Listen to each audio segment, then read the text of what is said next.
हमारे नागरिक देश छोड़ के भाग क्यों रहे हैं? भारत की सरकार विदेशी मामलों में दूसरे देशों के साथ संबंधों में असफल रही है। किसी भी देश की सरकार की असफलता है कि वहां के नागरिक देश छोड़ के भाग रहे हैं, रोजगार की तलाश में अवैध तरीकों से विदेश जा रहे हैं, दूसरे देशों में जा रहे हैं। 12 साल में आपने क्या दिया देश की जनता को? हिंदू मुसलमान, ये दल तोड़ वो दल तोड़, कपड़े बदल कपड़े से पहचान, इसके आगे आप कहां पड़े? भारत के आपस भारतवंशियों में सिख और नॉन सिख के बीच विद्वेष बढ़ा है। नमस्कार, मैं हूं संजीव श्रीवास्तव। आप देख रहे हैं 4 PM न्यूज़ नेटवर्क। दोस्तों, प्रधानमंत्री नरेंद्र मोदी और उनकी सरकार झंझावातों में फंसी हुई है। जो देश की समस्याएं, कठिनाइयां हैं, वो अब उनका जीना, उनका सुख, उनका चैन सब मुहाल किए हुए हैं। और ख़ासकर जैन जी, जैन अल्फ़ा और जवाब सूझ नहीं रहे हैं। और ये जो देश है हमारा, 12 साल से ज़्यादा का कुछ वक्त उनको जो हुकूमत करते हुआ है, अब वो जो सवाल हैं वो बहुत तीखे हो रहे हैं। और चूंकि जवाब नहीं आ रहे हैं तो आक्रोश बढ़ता जा रहा है, गुस्सा बढ़ता जा रहा है। और जैसा मैंने कहा कि अब संघ प्रमुख भी अभी मैदान में आए थे, लेकिन बात बन नहीं रही है। वो जो चाह रहे हैं वो हो नहीं पा रहा। और ये तो है, राष्ट्रीय मंच, राष्ट्रीय फलक अपनी जगह, लेकिन जो अंतर्राष्ट्रीय मंच है, अंतर्राष्ट्रीय फलक है, और बार बार ये होता रहा है कि ये जो सरकार है, इसने 12.5 सालों का जो इनका वक्त है, इसमें जो हमारी कूटनीतिक, जो कभी भारत की एक तूती बोला करती थी कि कूटनीति के मामले में, वहाँ हम कहाँ आके खड़े हो गए, क्या हमारी हालत है। और बाकी दुनिया के जो ताकतवर मुल्क तो हमें परेशान कर ही कर रहे हैं, जो छोटे छोटे जो हमारे अड़ोसी पड़ोसी देश हैं, उन्हें भी भारत को बहुत बहुत कठिनाइयों में डाल रखा है। ये किसी से छुपा हुआ नहीं है, सारा कुछ आपके सामने है, साफ है। और अभी ये सब बातें मैं इसलिए भी कर रहा हूँ कि आपने देखा होगा, हमने एक शो किया था कल कि कनाडा से क्या खबर आई। राष्ट्रीय स्वयंसेवक संघ को बैन करो, संघ प्रमुख को, हमारे जो उनका अपना देश है कनाडा, वहाँ ना घुसने दो। और एक बड़ा ऐसा सिलसिला मामला है, वो बचाने की कोशिश कर रहे थे नरेंद्र मोदी उनकी सरकार को, लेकिन खुद ही वो अलग तरह की कठिनाई संघ को लेकर पैदा हो रही। पहली बार जा रहे हैं वो 31 अगस्त और 1 सितंबर को संघ प्रमुख डॉक्टर मोहन भागवत का कनाडा का पहला दौरा है, और उसके पहले ही ये सब शुरू हो गया। ये तो ठीक ही ठीक है। अब जो दूसरी खबर वहाँ से आई है वो और चौंका रही है। तो जो हमने कल बात की थी उसी सिलसिले को आगे बढ़ाएंगे, जुड़ेंगे अपने खास मेहमान अरुण दीक्षित जी को। हम करते हैं बात खबरों के पीछे की खबर। बहुत बहुत स्वागत अरुण जी। नमस्कार सभी दर्शकों को, नमस्कार। नमस्कार संजीव जी, और बिल्कुल सर, आपको बिल्कुल। खासतौर पर इतवार के दिन। नहीं सर, हम लोग करते हैं, हमारा तो 365 दिन, सातों दिन 24 घंटे खबरें ही खबरें। और चूंकि देश को जो चाहिए वो खुराक तो मिलती नहीं है, गोदी और मोदी मीडिया तो देता नहीं है, ना आज जाने देता है खबरों को। तो हम लोग कोशिश करते हैं कि जब जो जैसी परिस्थिति है, देश है, काल है, पहुंचाने की कोशिश करते। ये सिलसिला है। अब खबर ये आई है कि कनाडा जो है डिपोर्ट कर रहा है भारतीयों को। और जो बाकी मुल्क हैं, अभी जो 6 महीने के आंकड़े आए हैं उसमें भारत देश अव्वल है। क्या कहिएगा? संजीव जी, बहुत ही दुर्भाग्यपूर्ण स्थिति है। हालांकि मैं विदेश मामलों का विशेषज्ञ नहीं हूँ, एक सामान्य नागरिक और पत्रकार के नाते चीजें नजर से गुजरती रहती हैं। उसी आधार पर मैं ये कह रहा हूँ कि इतना बड़ा दुर्भाग्य इस देश का आ गया कि जो व्यक्ति खुद को ब्रह्मांड का सबसे बड़ा नेता क्लेम कर रहा है, उसके नेतृत्व में जब भारत की सरकार चल रही है, तो भारत किन किन चीजों का मुकाबला का सामना कर रहा है। मुकाबला तो कर ही नहीं पा रहा है। मुकाबला तो सिर्फ विरोधी दलों का कर रहा है और उनको बर्बाद करने पे लगा हुआ है सत्तारूढ़ दल। इसके अलावा न पड़ोस में जो परिस्थितियां बदलती उनका कर पा रहा। और राष्ट्रीय स्तर की जो समस्या है उनसे हटके बात करें तो अंतर्राष्ट्रीय स्तर पर तो भयंकर स्थिति आई है। ये मैं कहिए। आपकी अनुमति मैं चाहूंगा, मैं रोकता हूँ, क्षमा चाहूंगा। मैं ये देखिए आंकड़े दिखा दूं, ये जो कनाडा के आंकड़े देखिए अरुण जी। ये आंकड़ा है कि कनाडा ने जो 2026 है, इसके जो 6 महीने हैं, जून तक के आंकड़े सामने आए हैं, 3,323 भारतीयों को देश से बाहर निकाला। ये आंकड़ा 2026 6 महीने का। और ऐसा है, डिपोर्ट तो होते ही हैं, ये नई बात नहीं है, सारे मुल्क करते हैं, अनवांटेड जब जाते हैं। और दूसरा जो पिछला भी आंकड़ा इसका है, एक ये है 2025, पूरे साल में 3,379 बाहर किए गए थे। 3779 ये जो है 2025, और 3323 ये भी 6 महीने में। मैंने अरुण जी ये आंकड़े इसलिए दिखा रहा हूं कि ये बीते साल में जो आंकड़ा था अभी 6 महीने में उसके आसपास पहुंच गया, यानी अगले 6 महीने हमारे पास बचे हुए हैं। अब आप करिएगा टिप्पणी। मैंने कहा कि ये दिखाऊं दर्शकों को, प्लीज। नहीं, आपने आंकड़े दिखा दीजिए, अच्छा किया। मैं आपसे दूसरी बात कह रहा हूँ, कनाडा। मैंने कल जब अपनी बातचीत हो रही थी तभी हमने कहा कनाडा मतलब एक तरह से भारत का ही। लोग कनाडा तो पंजाब और हरियाणा में कनाडे, मतलब कनाडे में तो इंडिया बसता है। और छुटपुट देखिए, जहां मानवीय स्वभाव है, थोड़ा बहुत ऊंच नीच, लोग गए। डंकी रूट, इस पे एक फिल्म भी बनी है, कैसे पहुंचे। राहुल गांधी अमेरिका गए थे तो हरियाणा के उन लड़कों से मिलके आए थे जो अवैध तरीके से पहुंचे। क्यों पहुंचे, पहली बात तो करें कि ये स्थिति आ क्यों रही है, हमारे नागरिक देश छोड़ के भाग क्यों रहे हैं। अब माननीय प्रधानमंत्री, जिनका मुंह बिल्कुल तोप की तरह चलता था लगातार 2014 से पहले, तो हर चीज के लिए सरकार जिम्मेदार थी, छोटी छोटी चीजों के लिए सरकार जिम्मेदार होती थी। अब उनके भाषण उनके सामने बजते हैं, चलते हैं, उन्हें ये समझ में नहीं आता है कि ऐसा क्या है। आप, ये किसी भी देश की सरकार की असफलता है कि वहां के नागरिक देश छोड़ के भाग रहे हैं, रोजगार की तलाश में अवैध तरीकों से विदेश जा रहे हैं, दूसरे देशों में जा रहे हैं। एक तो बड़ी असफलता सरकार की है। दूसरी, कनाडा तो अपना मित्र देश था ना, वहां क्यों ऐसी स्थिति बनी। आप 25 के आंकड़े दे रहे हैं, मैं 20 से बात कर रहा हूं तो 500, 700, 1000 इस तरह के लोग डिपोर्ट किए गए। क्योंकि कोई भी देश अवैध रूप से आए हुए नागरिक कहीं से भी हों, उनको वो अपने यहाँ नहीं रखना चाहेगा। और कनाडा में तो पूरी दुनिया के लोग हैं, पाकिस्तान के लोग हैं, चीन के लोग हैं। सबसे ज्यादा इससे पहले, भारत से पहले मैक्सिको के लोग निकाले जाते थे, क्योंकि मैक्सिको के लोग कहीं भी पहुंच जाते थे। अब क्या हुआ, अभी भारत का नंबर क्यों आया। 12 साल में आपने क्या दिया देश की जनता को।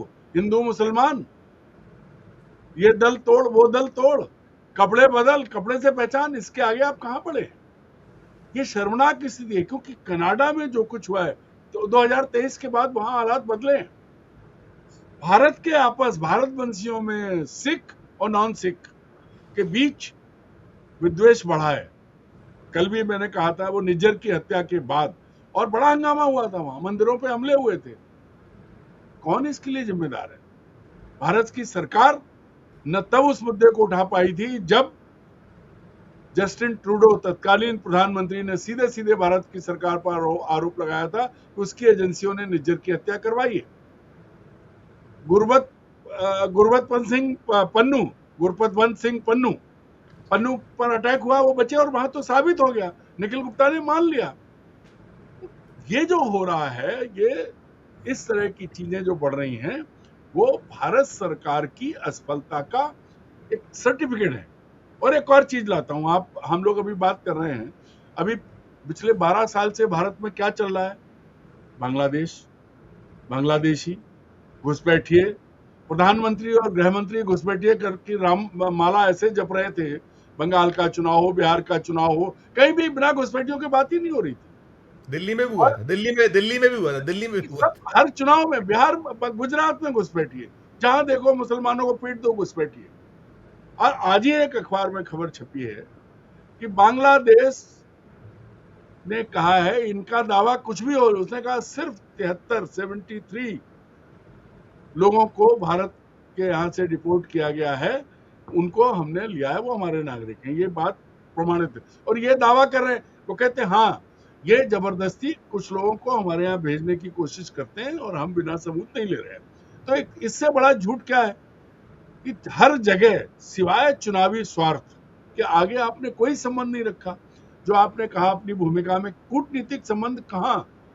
आप मालदीव इतना सा देश है, वहां से लेके लंका होते हुए चले आइए बांग्लादेश, नेपाल हमारा दोस्त।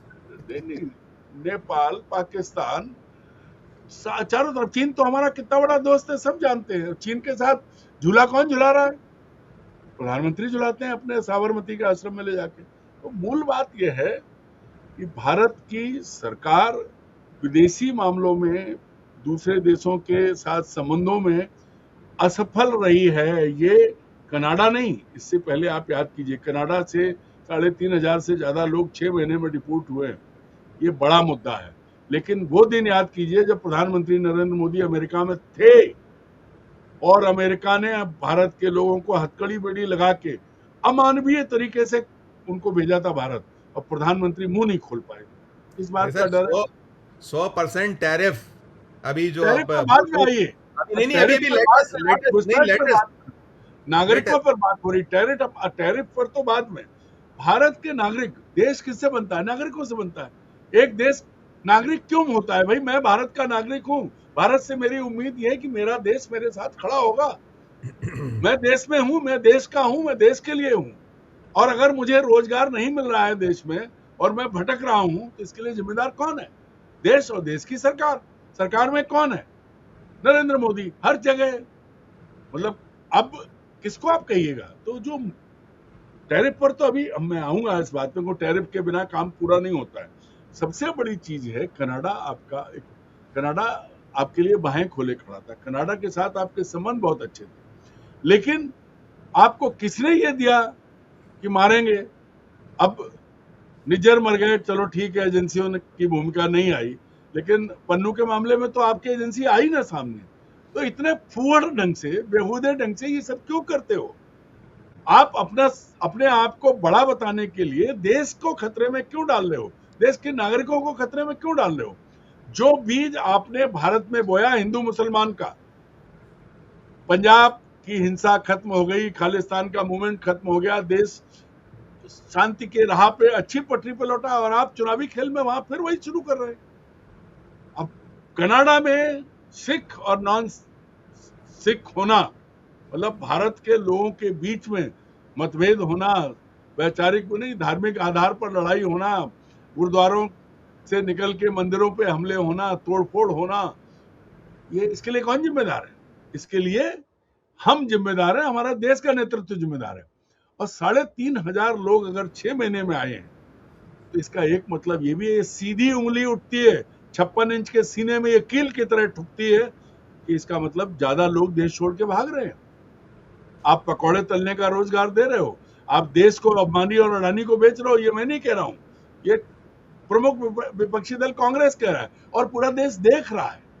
वो कह रहे हैं, पूरा देश देख रहा है क्या हो रहा है। 600 नंबर से आप नंबर 2 पे आ गए, ये तो देश देख ही रहा है ना, देख रहा है ना, नंबर ऐसा 1 थोड़ी। है, नंबर नंबर वन 1 नंबर पे, नंबर 1 पे नंबर आ वन, गए। Sorry sorry. तो और वहां हाल क्या है? अगर हजारों किलोमीटर दूर भारत के नागरिक आपस में ही लड़ेंगे, और कटसी गवर्नमेंट ऑफ इंडिया, क्या कहेंगे आप? और वहां की सरकार ने कहा, अरुण अब जी, नए प्रधानमंत्री जो है, देखिए कनाडा का नेतृत्व, जो नया नेतृत्व है, जस्टिन ट्रूडो की सरकार चली गई थी, क्योंकि उनको कहा यह गया था कि खालिस्तानी विचारधारा के जो लोग वहां संसद में पहुंचे हैं भारत के, वो सपोर्ट करते हैं, इसलिए ट्रूडो की सरकार। अब तो मैक कार्नी की जो है, कार्नी तो उसी पार्टी से आए, वही दल है, लेकिन उन्होंने तो ट्रंप को भी आंख दिखा दी, ट्रंप को भी बता दिया हैसियत में रहना, क्योंकि वो कनाडा को अपना राज्य बनाना चाहते थे। तो नेतृत्व कितना सक्षम है, ये प्रमाणित करता है। और इस आंकड़े ने ये बता दिया है कि भारत का नेतृत्व ढोल पीटने में कुछ भी हो, भारत के भीतर वो कितना भी करे, लेकिन दुनिया में उसका ढोल फट चुका है, डंका फट चुका है। और ठीक बात। ये संख्या यही नहीं हुई है, अमेरिका से जो हो रहा है लगातार चल रहा है, ब्रिटेन से भी लोग डिपोर्ट किए गए हैं, वो आंकड़ा भी है। और जो आपको करना था, जिन बांग्लादेशी घुसपैठियों पर आप पिछले 12 साल से अपनी राजनीतिक रोटियां सेक रहे हो, वो आंकड़ा 73 है। कहां गए वो लोग? आपने सैकड़ों लोग गुजरात में, याद करिए, वो एक पूरी बस्ती उजाड़ दी, दिल्ली में पूरा वो कर दिया, बंगाल से गए कहां? अमित शाह टोटल एक्सपोज है सर, और सरकार तो एक्सपोज है ही, वो भी मुंह सब छुपाए सारा घूम रहा है, बिल्कुल मुंह छुपाए घूम रहा है। भाई एग्जैक्ट अभी यहाँ क्या आता है, देखिए, एक मिनट संजीव जी, आप सुनिए, देश के लोगों को ये पता होना चाहिए कि वो नरेंद्र मोदी जो खुद को भगवान का अवतार कहता है, वो व्यक्ति क्या चुनता है? वो भारत जो अपने संस्कार, संस्कृति, भाईचारे, सौहार्द के लिए मशहूर था, उसमें वो जब राज्यों की कमान देता है, दूसरे इंजन का जब पायलट बनाता है, तो घोषित भ्रष्ट हेमंता विश्वा शर्मा, घोषित भ्रष्ट शुभेंदु अधिकारी, घोषित भ्रष्ट सम्राट चौधरी, घोषित भ्रष्ट, अब तो नाम आ चुका है, मध्य प्रदेश के मुख्यमंत्री मोहन यादव, सबके नाम आए हैं, भजन लाल हो या विष्णु साय हो, क्या लोग चुने आपने? अपनी पार्टी खत्म की, आपने जो तानाशाही की, तानाशाही करके भारतीय जनता पार्टी, आज मैं आपसे कह रहा हूं, आपकी जब बातचीत भाजपा के, ओरिजिनल भाजपा के लोग सुनते हैं, वो बड़े प्रसन्न होते हैं कि कोई तो उनकी बात कर रहा है। सच क्यों? में सच में। क्योंकि भाजपा को खत्म कर दिया, गुंडे बदमाशों बेईमानों को लाके आपने सत्ता में अपना भागीदार बना लिया। सिर्फ क्यों? क्योंकि ताकि विपक्षियों को कुचल सके। क्या कभी ऐसा हुआ जैसा बंगाल में, वो आपने सत्ता हासिल कर ली, अब आपने दल तोड़ दिया, उनके कार्यालय पे कब्जा करा लो। ये जो आप कर रहे हो, ये आपको थोड़ी देर का फायदा हो सकता है, लेकिन दुनिया में जो आप पर पड़ रहा है, दुनिया में जो आपका मजाक उड़ रहा है, पाकिस्तान आपसे ऊपर चला गया। और जो जिन चीजों पर रोए, पुलवामा आज तक पता नहीं है, पहलगाम के आरोपियों को आज तक नहीं पकड़ पाए। दुनिया भर की नौटंकी आप कर रहे हैं। बिल्कुल आनंद जी, ऑपरेशन बिल्कुल। सिंदूर, वो ऑपरेशन सिंदूर, जो सिंदूर आपकी रगों में बह रहा था, वो पत्थर हो गया, या वो सिंदूर ट्रंप के नाम का था, जो उन्होंने कहा रुक तो रुक गया? वो क्या था? ठीक ये ठीक। बिल्कुल क्या है? बिल्कुल। वो सिंदूर किसका था? नहीं लेकिन उन लड़कियों का जिनका सिंदूर उजड़ा, उनको तो आपने कुछ नहीं दिया। नहीं आप दिया। अपनी राजनीति कर रहे हैं, और आपकी राजनीति में पूरी दुनिया में भारत की साख गिरी है, बेइज्जती हुई, बिल्कुल अपमान हो रहा है, और बिल्कुल आनंद जी, अमेरिका देखिए रोज देखिए कर रहा है। बिल्कुल नहीं, देखिए जो बोते हैं वही काटना पड़ता है। आप बो रहे हैं वो काटेंगे, आप कर लीजिए। मैं आखिरी करूंगा, बहुत छोटा सा जवाब दीजिएगा। जो हम बात कर रहे थे कनाडा, हमने देखा वो जो 7 अगस्त की चिट्ठी थी वहाँ के सांसदों की, और जो सारी चीज़ें थी, अभी कोई प्रतिक्रिया तो नहीं आई है ना, और आनी भी नहीं है।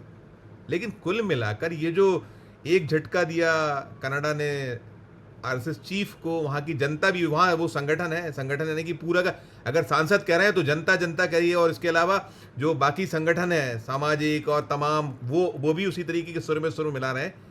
दूसरा झटका है ये मोदी को भी सीधे एक झटका पटका जो कहिएगा, यहाँ पर समाप्त करूंगा दोनों ही। और ये इसमें हम तो मुंह सिले बैठे हैं, कोई प्रतिक्रिया नहीं है हमारे यहाँ।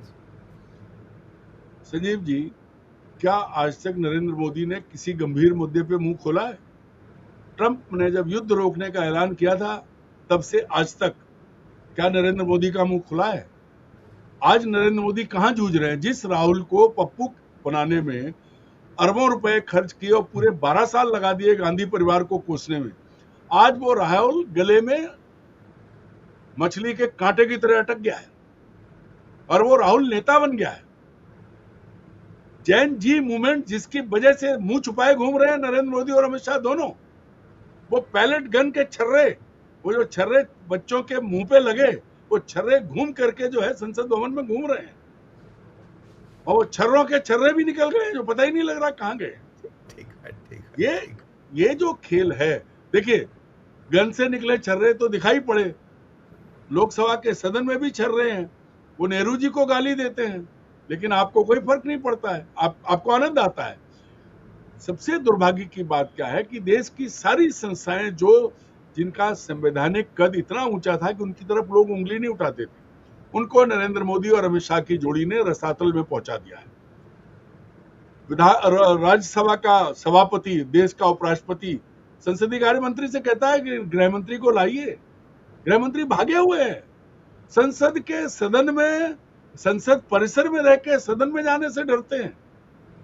ये अब हम तो नहीं कहेंगे कि तड़ीपार तो बड़ा वो होता है, लेकिन हम वो सब बातें नहीं कहेंगे, वो तो रिकॉर्ड की बात है, लेकिन डर लग रहा है ना। और ये डर भारत के भीतर तो आपने मीडिया कब्जे में कर रखा है, आपने सारे सत्ता के प्रतिष्ठान आपके कब्जे में है, ईडी, सीबीआई और तो और कोर्ट भी आपके इशारे पे चल रहे हैं, मीडिया आपका गुलाम है। पर दुनिया में जो हो रहा है उसके बारे में तो आपको बताना पड़ेगा।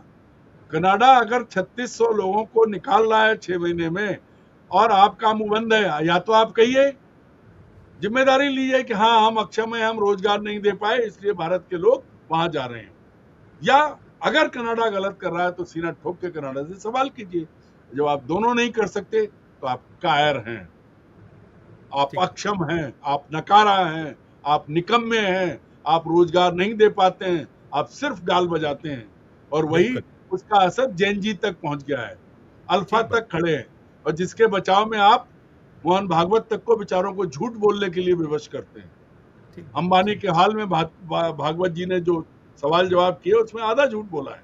नहीं सर, वो जैन अल्फा ने उसमें धज्जियां उड़ा दी जी। मैं बहुत शुक्रिया अदा करूंगा, बहुत लंबा ना हो जाए, मैं बहुत धन्यवाद करूंगा आपका, बिल्कुल फैक्ट है। और अब नहीं हो रहा, देखिए जो आपने कहा ना कि ये जो बेरोजगारी बम, जो हम कई बार हमने पहले भी कहा है कि टाइम बम है, अब ये टाइम बम फटने शुरू हो गए, और ये टाइम बम ऐसे फट रहे हैं कि अब हिल गई हैं, चूल्हे हिल गई हैं और ये हो गया है, संकेत साफ हो गया। अरुण जी, मेरे पास वक्त नहीं है, मेरे पास वक्त नहीं। नहीं, एक लाइन प्लीज। कौन कौन अपना घर छोड़ के धक्के खाना चाहता है? एग्जैक्टली एग्जैक्टली अरुण जी, हमने कल देखा वो जो कल हमने वहां प्रयागराज, आपने कितना रोका था, वहां जो फटे हैं वो बम, ये दिखला दर्शा रहा है कि अब आप इसकी जद में हो और ये जद आपको अब इससे निकलना आपका नामुमकिन है। बहुत शुक्रिया अदा करूंगा, धन्यवाद, आभार। हम कनाडा से शुरू हुए तो यहाँ आके कुछ आपने रोजगार बेरोजगारी की बात की, तो वो है सिलसिला, और नहीं है इनके पास में वो जो रीढ़ भी नहीं है, और बातें हैं राष्ट्रवाद, देश, ये नेशन फर्स्ट, लेकिन आप क्या कहाँ फर्स्ट है, दर्शक ही तय करेंगे। बहुत शुक्रिया। खाल ओढ़ लेने से गधा शेर नहीं बन जाता है। राइट सर, शुक्रिया, धन्यवाद। दोस्तों, आपने सुनी ये जो कनाडा से दूसरी जो सूचना, पहली आपने कि लाइए वो प्रमाण और नहीं घुसने दीजिए, नहीं होना चाहिए सब चीज़ें, और अब ये करिएगा अपनी टिप्पणी इस वीडियो के कमेंट बॉक्स में जाकर राय दीजिएगा, और अच्छी लगे हमारी ये चर्चा तो चैनल को लाइक कीजिए, सब्सक्राइब कीजिए, ज्वाइन का बटन दबाइए तो हमारी हौसला अफजाई होगी। प्यार उससे मैंने फिर देखते रहिए 4 PM न्यूज़ नेटवर्क। धन्यवाद, नमस्कार।